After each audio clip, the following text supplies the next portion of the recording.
আমাদের কমপ্লেক্সের ছাদ থেকে অনেক দূর অবধি ফ্লাইওভার দেখা যায়,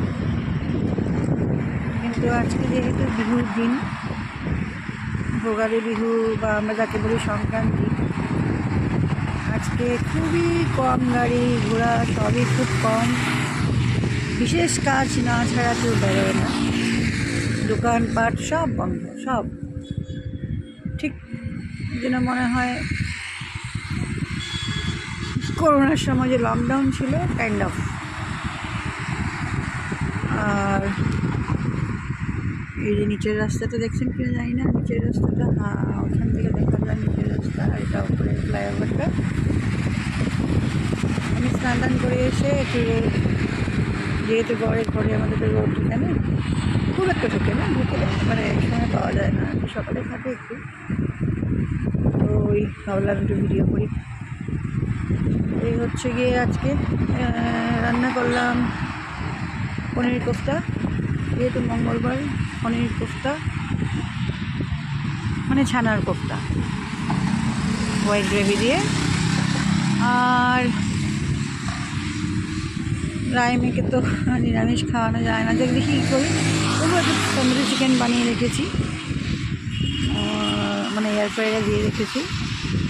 আর মাছ চচ্চড়া,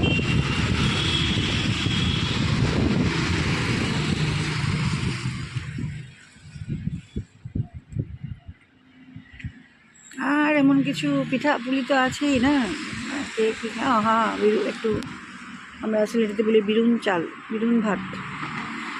আমি খুব একটা পারিও না বানাতে, বিরুন বানিয়েছি আর কি, প্রেশার কুকারে যেরকম ভাত বানায় তেমন করে বানিয়েছে। ক্ষীর আছে, এটা আমার শ্বশুরবাড়িতে এসে আমি শিখেছি, ক্ষীর দিয়ে বিরুন ভাত, সঙ্গে কমলা লেবুর রস, এটা ওদের কাছে খুব ফেভারিট।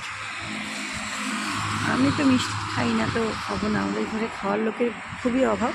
সন্ধ্যার সময় আমি দেখি কে আসবে কে না, আর আশেপাশে কয়েকজনকে পিঠাপুলি বেটেছি, সেই হচ্ছে আমার এবারের বিহু। এখন পর্যন্ত ঠিকই আছে, হ্যাঁ ভুল ত্রুটি তো মানুষের হয় জীবনে, কোনখানে ভুল হয় কোনখানে ত্রুটি থাকে, যাই হোক। হ্যাপি বিহু, হ্যাপি মকর সংক্রান্তি, শুভ হোক সবার জীবন, সব পাপ ধুয়ে মুছে পরিষ্কার হয়ে যাক জীবন, আর নতুন বছর নতুন আনন্দে ভরে উঠুক জীবন, আমারও আপনাদেরও। ভালো থাকবেন।